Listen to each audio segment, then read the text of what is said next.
নমস্কার বন্ধুরা, আমি অন্বেষা। তোমরা দেখছো আমার চ্যানেল কুক। আজকের এই রেসিপিটা কিন্তু আমি বাচ্চা বড় দুজনের কথা ভেবেই করেছি। বাচ্চাদের টিফিন বক্সে যদি এই রেসিপিটা তোমরা দাও তাহলে নিমেষের মধ্যেই কিন্তু টিফিন বক্স ফিনিশ করে ওরা আসবে। চলো তাহলে রেসিপিটা স্টার্ট করা যাক। যতবারই তোমরা এই স্ন্যাক্সটা খাও তোমাদের কিন্তু মন ভরবে না।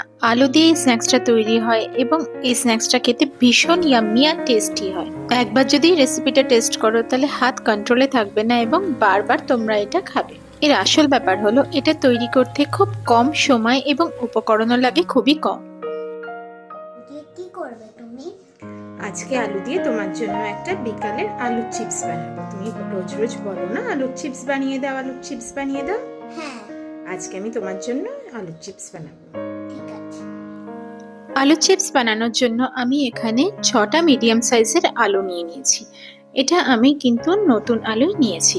এবার আলুগুলোকে ভালো মতো ধুয়ে নিয়ে আমি এখানে জল ঝরিয়ে নিয়ে আলুগুলোকে মাঝখান থেকে দুটো টুকরো করে নিয়েছি। এভাবে আমাদের 12টা টুকরো হয়ে গেছে 6টা আলু। এবার আলুগুলোকে আমি সেদ্ধ করার জন্য প্রেসারের মধ্যে পর্যাপ্ত জল দিয়ে দিচ্ছি। জলের মধ্যে নুন দিয়ে দিয়ে আলুগুলোকে একে একে দিয়ে দিচ্ছি। নুন দিয়ে দিলে আলুগুলো তাড়াতাড়ি সেদ্ধও হয় এবং খাওয়ার সময় খেতে আলুগুলো ভালো লাগে। এবার 10 থেকে 15 মিনিট পর ঢাকনাটা খুলে দিচ্ছি। তোমরা দেখতে পাচ্ছ যে আলুগুলো প্রায় সেদ্ধ হয়ে গেছে।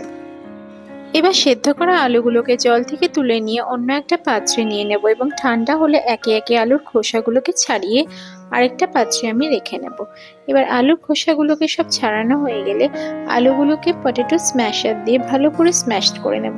একটা জিনিস আমাদের খেয়াল রাখতে হবে, আলুগুলো যেন পুরোপুরি স্ম্যাশড হয়ে যায়, কোনো রকম ঢেলা যেন না থাকে। ভালো করে এর জন্য আমাদেরকে স্ম্যাশ করতে হবে।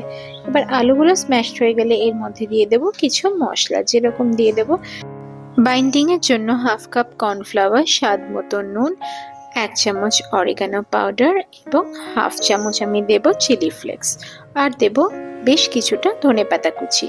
আমি এখানে 5 থেকে 6 চামচ ধনেপাতা কুচি দিয়ে দিয়েছি। এবার ভালো মতো সবকিছু একসাথে মেখে নেব। তোমরা এখানে দেখতে পাবে আলুগুলো যদি বাইন্ডিং না হয় তাহলে আরো কিছুটা কর্নফ্লাওয়ার দিতে পারো। আবার সবশেষে এর মধ্যে দিয়ে দেব কিছুটা সাদা তেল। সাদা তেল দিলে আলুগুলো হাতে মাখার সময় খুব একটা লাগবে না। এবার আলুগুলোকে বেলার জন্য একটা প্লাস্টিকের মধ্যে আমি তেল ব্রাশ করে নেব। এবার মিশ্রণটা থেকে অর্ধেক নিয়ে গোল নেচি করে আমি প্লাস্টিকের মধ্যে রেখে আমি বেলে নেব। এটা খুব মোটাও বেলবো না আবার খুব পাতলাও বেলবো না। এবার প্লাস্টিকটা খুলে নিয়ে একটা গোল কাটারের সাহায্যে বা গোল ঢাকনার সাহায্যে আমি গোল গোল করে কাট করে নেব। এবার প্যানের মধ্যে ভাজার জন্য পর্যাপ্ত তেল দিয়ে দেব। তেলটা গরম হয়ে গেলে একে একে আমি এগুলোকে ছেড়ে দেব। খুব বেশি একসাথে ভাজার দরকার নেই, ব্যাচ ওয়াইজ আমি ভেজে নেব। লো টু মিডিয়াম ফ্লেমে এটা 7 থেকে 8 মিনিটের জন্য ভেজে নিলেই হয়ে যাবে। তোমরা দেখতে পাবে যে দুটো পিঠই লাল লাল হয়ে গেছে এবং একটা ক্রিস্পি ভাবও এসে গেছে। ঠিক সেই সময় আমি একটা ব্যাচ তুলে নেব এবং অপর ব্যাচগুলো একই রকম ভাবে তেলে দিয়ে আমি ভেজে নেড়ে চেড়ে আমি তুলে নেব। 7 থেকে 8 মিনিট পর তোমরা দেখতে পাচ্ছ যে লাল লাল ভাব চলে এসছে। এখানে আমরা একটা ব্যাচ তুলে নিয়ে এবার অপর ব্যাচটা একই রকম ভাবে ভেজে নেব।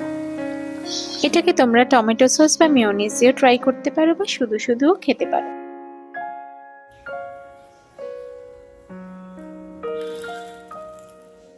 মা খুব ভালো হয়েছে। ভালো হয়েছে? তোমার টিফিনে এটা তাহলে দিয়ে দেবো। হ্যাঁ, দেখলে তো তোমরা তাহলে রেসিপিটা কত তাড়াতাড়ি বানানো হয়ে যায় এবং বাচ্চা বড় সবার মন জয় করা যায়। এই রেসিপিটা ভালো লাগলে আমার চ্যানেলটা কিন্তু লাইক শেয়ার ও সাবস্ক্রাইব করতে ভুলো না। দেখা হবে আবার পরের রেসিপিতে। সবাই ভালো থাকো, সুস্থ থাকো।